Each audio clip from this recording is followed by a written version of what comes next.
Well, hi, it's Tom. Today's July 4th, and in America that means it's Independence Day.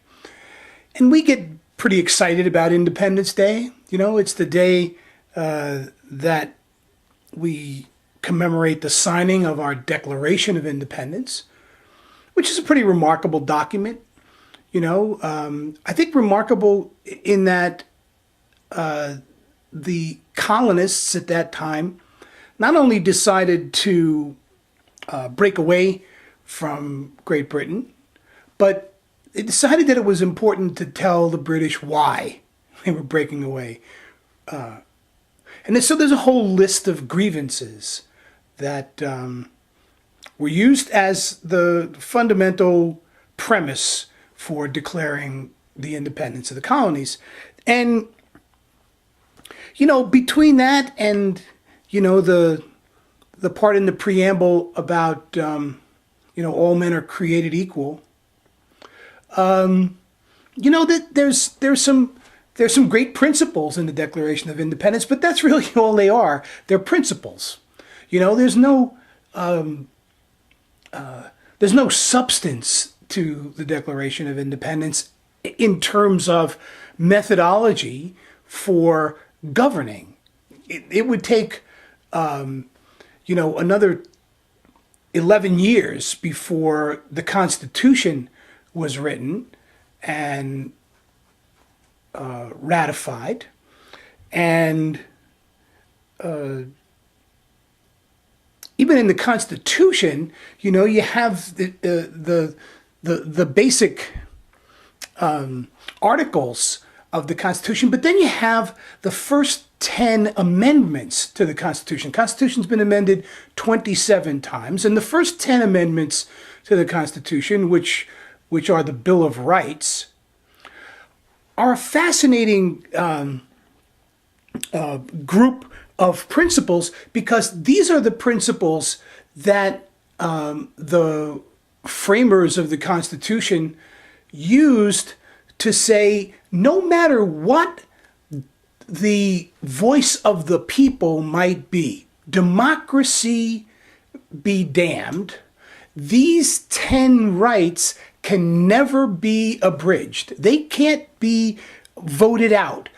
The idea of a democracy, can be pretty dangerous, right? I mean, if you think about democracy, right, majority rules, in a direct democracy. Anyway, we don't have a direct democracy. We have a representative democracy in the United States. But in a direct democracy, the difference between a direct democracy and a mob rule is really kind of just perspective, right? I mean, direct democracy can be, there are more of us than there are you, and we decide that you don't get to do certain things anymore. That could be voted on as a direct democracy. We're seeing that new democracies really have to figure out how to balance the voice of the majority and the rights of the minority. Well, that's what those first 10 amendments to the Constitution were designed to protect. No matter what happens, you have these rights. And the Supreme Court just recently said, for example, that you do have the right to bear arms, regardless of whether or not you're going to be part of a militia and so on. And writing for the majority in that decision, that you can have whatever opinion about that you like, this being America, a First Amendment, saying you could speak about those things, write about those things. The government can't keep you from doing so. Regardless of your opinion about that, Justice Scalia, in writing for the majority, said, we can't take these rights away from anybody. These are rights that the framers of the Constitution said, these are the platforms that we use for our protection of the rights of the minority. Now, the only thing I wanted to really talk about in this, after that kind of setup, is to say this: government is hard.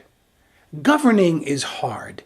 The history of our species on the planet has been a history of progressively figuring out different ways, in my way of thinking about things, more and more refined ways of governing ourselves as a species. And the United States, being 232 years old today, is the oldest representative democracy that there is. Even though we're a young country, there are much, much older monarchies than our form of government. But we're the oldest representative democracy.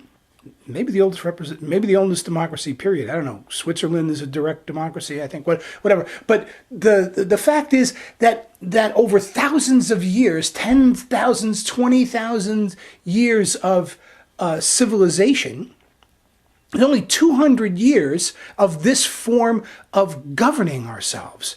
And what that says to me is that government is about experimentation. And we've figured out that our experiment, using this Constitution, which can be amended, that our experiment continues to work in the way in which it was designed.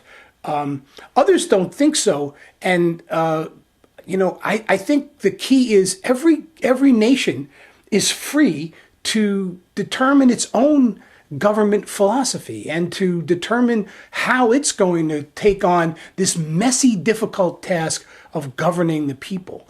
Over the past 50 years, remember, just to go back a bit, even though we're a representative democracy, women have only been permitted to vote in the United States since 1920.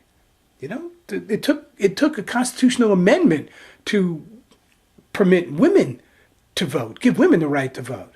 Of course, African Americans got the right to vote 50 years before that, in 1870, in another amendment to the Constitution, right after the Civil War. So, we are proud of our democracy, and we should be proud of our democracy. What's important for us all to remember, I think, is how hard it is to govern and how continually experimental government is.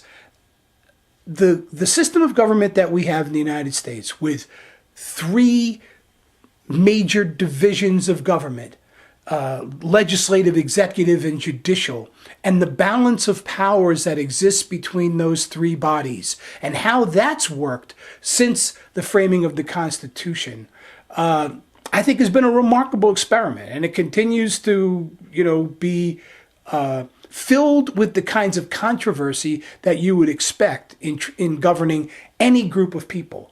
But today we celebrate that here in America, and it's easy to forget how hard it really is to govern people.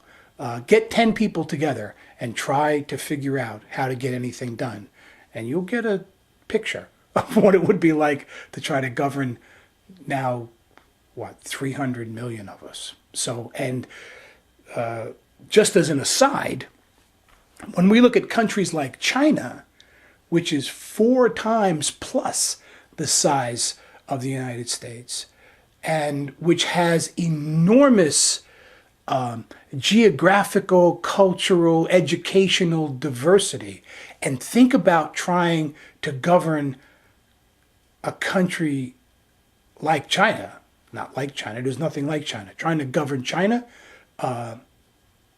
wow. So independence and government are tricky, and we're doing our best here. Take care, and see you guys again soon. Bye-bye.